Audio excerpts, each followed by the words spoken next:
படைப்பு பெண்ணுக்கு சாத்தியமில்லாத ஒண்ணா? அதை செய்ய முடியாதா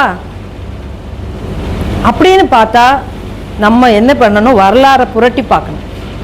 எப்போதுமே நாம் தூரம் இருந்து நம்ம ஆராய்ச்சி பண்ண. இன்னைக்கு நமக்கு எல்லாம் சொல்லலாம், ஏன் எழுதலை அல்லி இன்னொருத்தவங்க வர முன்னாடி உட்கார்ந்துருக்குறாங்க, அல்லி எதுக்கு எழுதலை, நீங்கள் எத்தனை புத்தகம் போட்டிருக்கலாம்ல, எதுக்கு நீங்கள் யோசிச்சதெல்லாம் எழுதியிருக்கலாம்ல அப்படின்னு கேட்டா, இல்லை எனக்கு டைம் இல்லை, என்னால் அதை முடிச்சு இதை முடிச்சு அதை முடிச்சு உட்கார முடியலன்னு சொல்லும்போது நாம் வரலாற்றை புரட்டி பார்க்கணும். பழைய பெண்கள்லாம் பழைய காலங்கள்லாம் எப்படி இருந்தாங்கன்னா, வேட்டை சமூகத்தின் தலைவியா பெண்கள் தான் இருந்தாங்களாம். வேட்டையாட போகும்போது அந்த குழுவை கூட்டி கொண்டு போறவங்க பெண்களா இருந்தாங்க. குடும்பத்தை எல்லாத்தையுமே விவசாயம் கலப்பையை கண்டுபிடித்தவளும் பெண்ணு தான் அப்படின்னு தான் ஒரு குறிப்பு சொல்லுது. அப்ப அப்படி இருந்த பெண் எந்த இடத்தில் அவள் அந்த அந்த விஷயத்தை விட்டு மாற்றி, சங்க இலக்கியங்களில் பெண்கள் எவ்வளவு பெண்பார் புலவர்கள் எவ்வளவு பேர் இருக்கிறாங்க. அவங்கள எழுதின கவிதைகள் எந்த தரத்துல குறைஞ்சிருந்துச்சு. எல்லா சமூக உணர்வையும் தன் உணர்வையும் அகத்தையும் புறத்தையும் எழுதினார்கள் பெண்கள். அவ்வளவு சங்க இலக்கிய பெண்கள் அழகாக எழுதினாங்க. இடைக்காலத்துல பக்தி இலக்கியத்தில் கற்பூரம் நாருமோ கமலப்பூ நாருமோ திருப்பவுல செவ்வாய்தான் இருக்குமோ சங்க பார்த்து ஆண்டாள் கேட்கும் போது எவ்வளவு அழகு, அதுல எவ்வளவு அழகா இருக்கு. அடுத்து காரைக்கால் அம்மையார் அவங்க பாடின பாடல்கள் எதுல குறைஞ்சு போச்சு? பக்தி இலக்கியங்கள் எல்லாம். அன்னைக்கும் ஆண்டாள் மட்டும்தான் இருந்தாங்க ஒரு ஆளா. ஆழ்வார்கள்ல நாயன்மார்களையும் கொஞ்சம் பேர் தான் இருந்தாங்க. சரி, அதெல்லாம் போட்டோம். அதுக்கு அடுத்து என்ன நடந்தது? ஏன் குறைஞ்சு போனாங்க? அங்கதான் பெண்களுக்கு ஒரு பட்டம், கற்புக்கரசி, பதிவிரதை, எல்லாம் தப்போ ஒழுக்கம் கற்பு அப்படிலாம் சொல்லலை.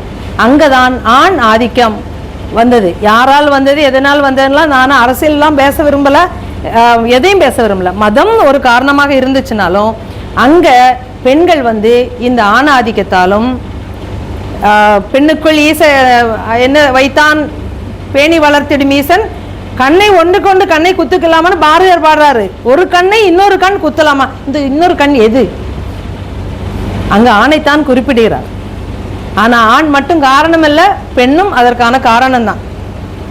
அந்த மாதிரி விஷயங்கள், ஆணாதிக்க சிந்தனைகள், பதிவிரதை, குடும்ப பெண்ணு, எழுதக்கூடிய கதைகள் எல்லாம் அந்த காலங்களில் பெண் எழுதினாலுமே என்னதான் எழுதினாங்க? அந்த பெண்கள் எல்லாம் அப்படி கற்புக்கரசியா இருப்பாங்க. அதுக்கப்புறம் கணவனுக்கு அடங்கி இருப்பாங்க. படங்கள்லாம் அப்படிதான் காட்டுச்சு.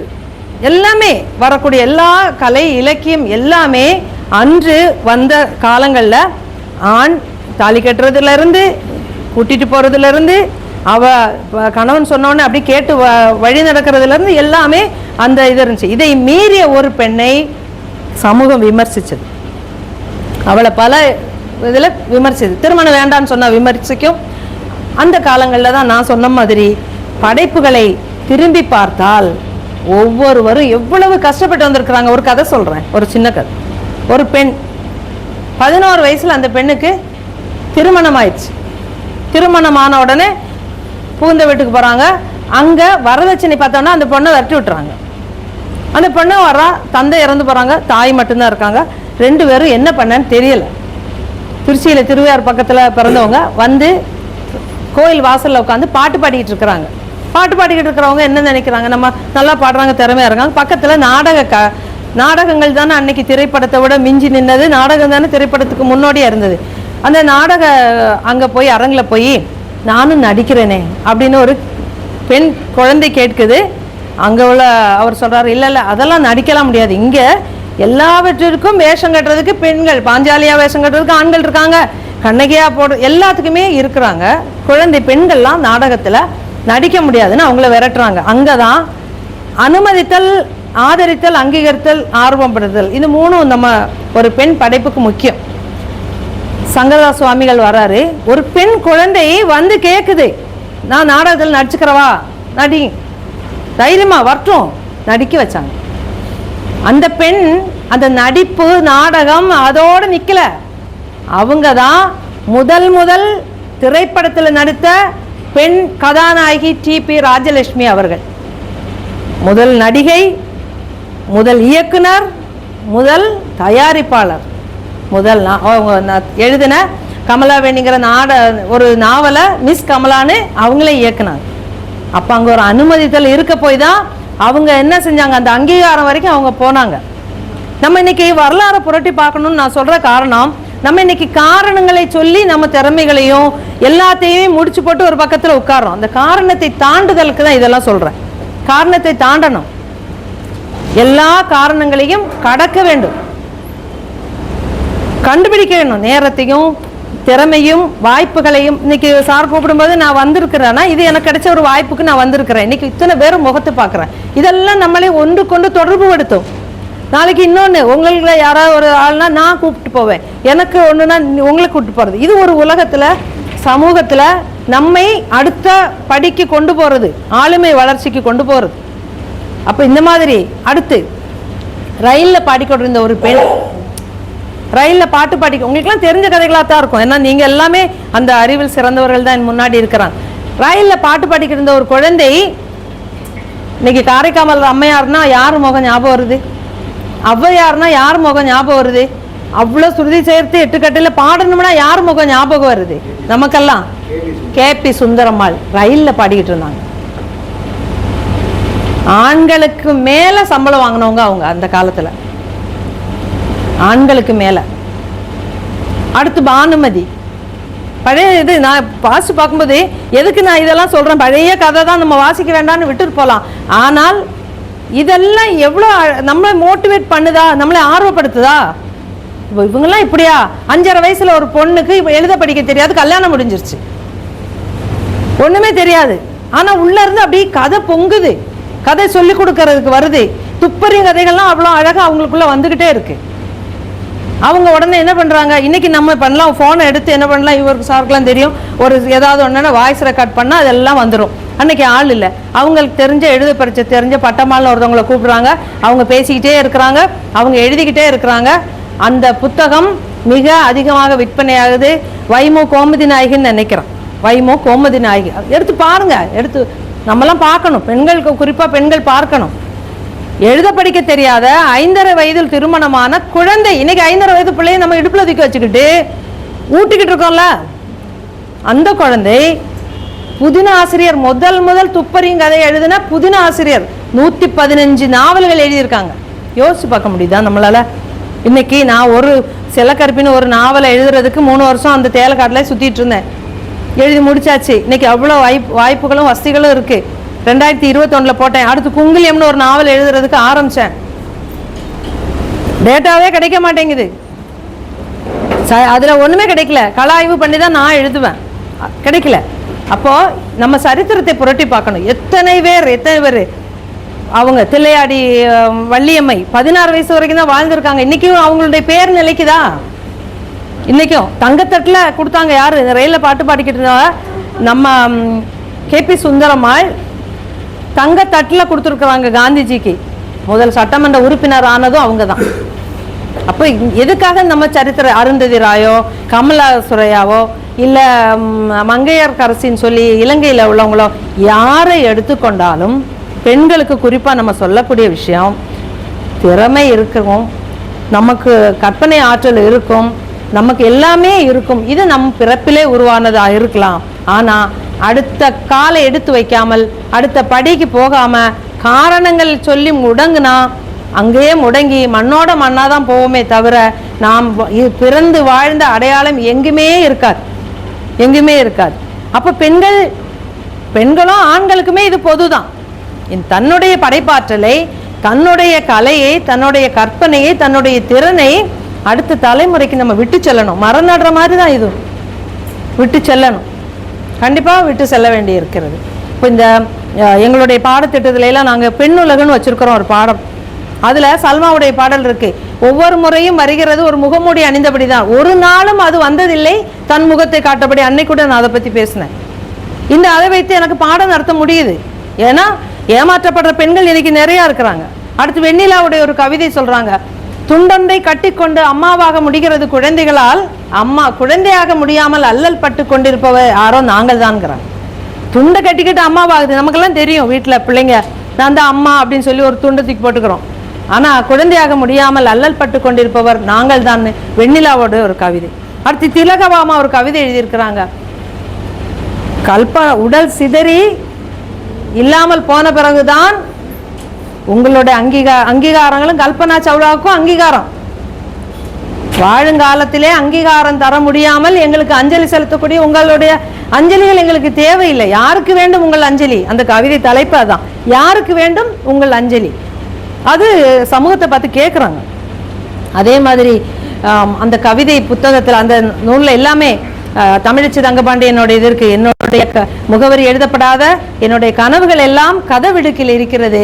என்னுடைய சட்டங்களுக்கு ஏற்பதான் கதவுகள் தீர்மானிக்கப்படுது.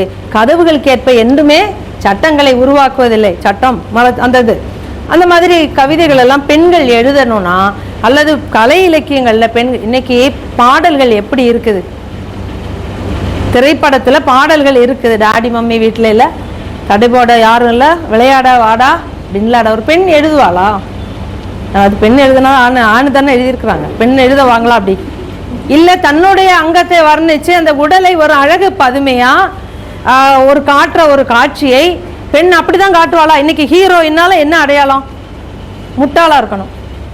அதானே இன்னைக்கு கதாநாயகிகள் இறங்கிய உடனே அப்படி முடிய ஷாம்பு விளம்பரத்துக்கு காட்டுற மாதிரி காட்டிட்டு அழகான ஒரு இதுல வந்து அப்படி நிக்கணும், கதாநாயகன் ஆடணும், கதாநாயகன் எல்லா அறிவான எல்லா விஷயத்தையும் பண்ணுவான், இவள் முட்டாளாவே இருப்பாள், அதோட முடிஞ்சு போயிடும். ஒரு பெண் இயக்குனராக இருந்தா தன்னை அப்படிதான் அடையாளப்படுத்துவாங்களா? ஒரு பெண் கேமராமேனா இருந்தாங்கன்னா அவங்க எந்த இடத்துல ஃபோக்கஸ் பண்ணுவாங்க? ஒரு பொண்ணை யோசிச்சு பார்ப்போமா நம்ம எல்லாம்? அப்ப ஏன் திறமை இருக்கிற எல்லாரும், நான்லாம் என் பிள்ளைங்களுக்கு சுதந்திரம் கொடுத்துருக்குறேன், நீங்க உங்களுக்கு என்ன திறமையோ அதெல்லாம் பண்ணுங்க. ஆனா என்ன, சமூகம் மோசமா இருக்கு, பாதுகாப்பா இருங்கன்னு சொல்ல வேண்டி இருக்கு. இன்னைக்கு யாரு வயசான பாட்டியும் போக முடியல, பச்சை குழந்தையும் வெளியே போக முடியல. சமூகத்தினுடைய மனநிலை அந்த மாதிரி இருக்கிறது. அதுக்கு காரணம் நம்ம சுற்றி இருக்கிற திரைப்படங்கள், பாடல்கள். முகத்தை மட்டும் பார்க்க மாட்டேன்னு பாட்டு எழுதுறான். நான் கெட்டவன்னு பாட்டு எழுதுறாங்க. நான் கெட்டவன்னு சொல்ல முடியுமா? வீட்டில் நான் தான் ரொம்ப கெட்டவன்னு. அப்போ இதே மாதிரி இன்னைக்கு எழுதக்கூடிய பாடல் எழுதக்கூடிய பெண்கள்லாம் பாருங்க. இப்போ நானே ஒரு பாடல் எழுதியிருக்கிறேன். அதில் தேயிலை தோட்ட தொழிலாளிகளுடைய வலியை சொல்லும்போது, கொழுந்தடுப்பு பிந்துமோ குழந்தை பசி ஆறுமோ முதுகு கூட கணக்கவில்லை ஆண்டவா, என் மனசு தான் கணக்குது ஆண்டவான்னு சொல்லி எழுதுறேன். அங்கே நான் எழுதும்போது எனக்கு தெரியுது, இந்த தேயிலை தோட்ட பெண்கள் அவங்களுடைய கனத்த மார்பையும் முதுகில் போடக்கூடிய தேயிலை கூடையும் சுமந்துக்கிட்டு பிள்ளைப்பறன்னு சொல்லுவாங்க. பிள்ளைப்பறன்னா அந்த பிள்ளைகளை எல்லாம் போட்டு வர்ற இடம். அங்கேருந்து குழந்தை கத்தும். 10 குழந்தை கத்துதுன்னா அதில் என் குழந்தை எது கத்துதுன்னு எனக்கு தெரியும். ஆனால் என்ன பண்ண முடியாது, கொழுந்தடுப்பு எடுத்துட்டு அங்கே போய் அந்த குழந்தைக்கு பால் ஊட்ட என்னால் முடியலையேங்கிற ஒரு உணர்வை அறிந்த ஒரு பெண்ணால் தானே அந்த பாடல் வரிகளை எழுத முடிஞ்சுது. அதனால படைப்புலகத்தில் கண்டிப்பாக பெண்கள் தேவை. பெண்கள் வரணும். அறவார்ந்த தாய்மை உணர்வோட, பெருந்தாய்மையோட விஷயங்களை கொண்டு வரணும். அடுத்த தலைமுறைகளும் வளரும் தலைமுறைகளும் அந்த படைப்பை போற்றணும். அதுக்கு அவங்களுக்கு ஆர்வம் ஊட்டணும். அவங்க அதில் பின்பற்றணும். தானும் முயலணும். அழகான ஒரு சமூகம் உருவாகணும். இங்கே வன்முறை குறையணும், ஆபாசம் குறையணும். அங்கே அறிவு தான் மேலோங்கி நிற்கணும். நிமிர்ந்த நன்னடை, நேர்கண்ட பார்வை, நிலத்தில் யாருக்கும் அஞ்சாத நெறிகளும், திமிர்ந்த ஞானச்செருக்கு, அதான் வேணும். அறகுறைகளா இருந்தா மதிப்பில்லை. திமிர்ந்த ஞானச்செருக்கும் இருப்பதால் செம்மை மாதர் திரும்புவதில்லையாம். அதே மாதிரி ஜெயபாஸ்கரும் அதே மாதிரி தான் இருக்கு. அவன் இவன் என்று யார் அதட்டினாலும் அழாதே, உனக்குத்தானே சொன்னான் தோழி பாரதின்னு சொல்லி ஜெயபாஸ்கர் சார் ஒன்று எழுதியிருப்பார். இதெல்லாம் நமக்காக, பெண்களுக்காக சொல்லப்பட்டது, உங்களுடைய மகள்களுக்காக சொல்லப்பட்டது, உங்களுடைய மனைவிக்காக சொல்லப்பட்டது, இன்னும் என் மகன் எல்லாம் எனக்கு சப்போர்ட் பண்ற உங்கள் தாய்களுக்காகவும் சொல்லப்பட்டது. எழுதுவதற்கோ படைப்பதற்கோ எந்த வயதும் வரம்பு எதுவுமே இல்லை. கற்பனையும் அதனுடைய முயற்சியும் தேடலும் தான், கல்வியும் தான் காரணம். இது போதுமா? இதற்காக நம்ம கண்டிப்பா செய்ய வேண்டிய விஷயங்கள் இதெல்லாம் தான். என்னை பொறுத்த வரைக்கும் இப்போ சித்தி ஜுனைதா பேகத்தினுடைய ஒரு கதைக்கு பின்னாடி போகும்போது, இப்படியா 4 பெண் குழந்தைகள் அனாதையா இருக்காங்க, 16 வயசு, ஆனா எடுத்து படிச்சு படிச்சு படிச்சு அவங்க ஒரு இதழாசிரியர் ஆகுறாங்க, அவங்க ஒரு பதிப்பாளர் ஆகுறாங்க. எப்படி முடிஞ்சது அப்படிங்கிற ஒரு கேள்விக்கு விடை அவங்களுக்கே முடியும் என்றால் இன்று நமக்கு அதை விட முடியும். வீட்டுக்குள்ளேயே இருக்கலாம். வீட்டுக்குள்ளேயே இருந்து ரீல்ஸ் போடுற நேரத்துக்கு 2 கவிதை எழுதுனா ஒரு கவிதை புத்தகத்தை போடலாம், ரீல்ஸ் போடக்கூடாதுன்னு நான் சொல்லலை. இன்னைக்கு நம்மளை கட்டி போடக்கூடிய ஒரு பெரிய ஒரு ஆயுதமா இந்த போன் இருக்குதா இல்லையா? நல்ல நல்ல தலைப்பு இருக்கும், உடனே எடுத்து பார்த்தா உள்ள ஒண்ணுமே இருக்காது, ஆனா வந்துகிட்டே இருக்குதா? இன்னைக்கு வேற ஏஐ வேற வந்துருச்சு. சாரா தான் சொல்ல போறீங்களா? ஏஐல ஏதாவது பூனை கதையெல்லாம் சொல்லக்கூடாதுன்னு இன்னைக்கு சொல்றாங்க. உளவியல் அடிப்படையில ரொம்ப தப்பான். அழகா பூனை சொல்லிட்டு போகுது, வாத்து வா நல்லா இருக்கியா நல்லா இருக்கியா உன்னை காப்பாத்துறேன் கூட்டிட்டு போய் ரோஸ்ட் போட்டு சாப்பிடுது. அப்போ ஒரு பார்க்கக்கூடிய இளம் தலைமுறைகளுடைய மனநிலை என்ன? எல்லாம் ஏமாத்தி நயவஞ்சகமா கொண்டு போய் எங்கேயாவது இல்லாமாக்கிடலான்னு அதை சொல்லிக்கிறோம். அது மாதிரி ஒரு குழந்தை ஓடி வர மாதிரி அழகா இருக்குது. எங்க செல்லக்குட்டி எங்க போற, எங்க குலோப்ஜான் எங்க போறேன்னெல்லாம் அந்த இது வரும். உடனே எங்க மாமா எங்க அம்மாவுக்கு உதவி பண்ண போனேனுங்க அப்படின்னு சொல்லி பார்க்க அழகா இருக்கு. ஏன்னா மழலை இல்லையா? ஆனா அந்த மழலை இன்னொரு மழலையின் மனதிற்குள் என்னதை இதை விதைக்கிறதுங்கிறது தான் அடுத்த தலைமுறையினுடைய வெளிப்பாடா வெளியே வரும். நம்மெல்லாம் பழைய காலங்களில் இன்னைக்கு எல்லாரும் நம்மெல்லாம் சேர்க்க முடியாது, சின்னவங்கெல்லாம் சண்டைக்கு வந்துடுவாங்க. என் வயசுக்கெல்லாம் நாங்கள்லாம் வில்லன் செத்து கதாநாயகம் பொழைச்ச கதையை தான் நிறைய பார்த்துருக்குறோம். என்றைக்கும் தீமை அழிந்து நன்மை வென்ற கதைகளை தான் நாங்கள் பார்த்துருக்குறோம். இன்னைக்கு கதாநாயகனையும் போட்டு தாக்கி போட்டு போகிற கதைகளை உருவாக்குனாதான் அது புதுசாக சிந்திக்கிறாங்கலாம் சொல்கிறாங்க. இன்னும் என்னெல்லாமோ வருது, டூ வருது பாருங்க. இங்கிட்டு எது 2 பேரும் ஒரே மாதிரி லவ் பண்ணுறது. ஆனால் அங்கே ஒரு 2 கதாநாயகி இருந்தால் ஒரு கதாநாயகி கொன்றுவாங்க. அப்படி தானே சார்? 2 பேர் இருந்தால் ஒரு ஆள் செத்து போயிடுவாங்க எப்படியும். கடைசியில் எம்ஜிஆர் சிவாஜிக்கெல்லாம் 2 பேரெல்லாம் வைக்க முடியாது, கொன்றுவாங்க, செத்துருவாங்க எப்படியாவது ஒரு இதில். ஆனால் இன்னைக்கு விஜய் சேதுபதி எப்படி பாடுறாரு, டூ எது இங்கேயும் சொல்கிறான். கண்ணு கூட எங்கே பார்க்குதுன்னு தெரியாத அளவுக்கு இன்னைக்கு திரைப்படங்கள் உருவாக்கிட்டு இருக்கு.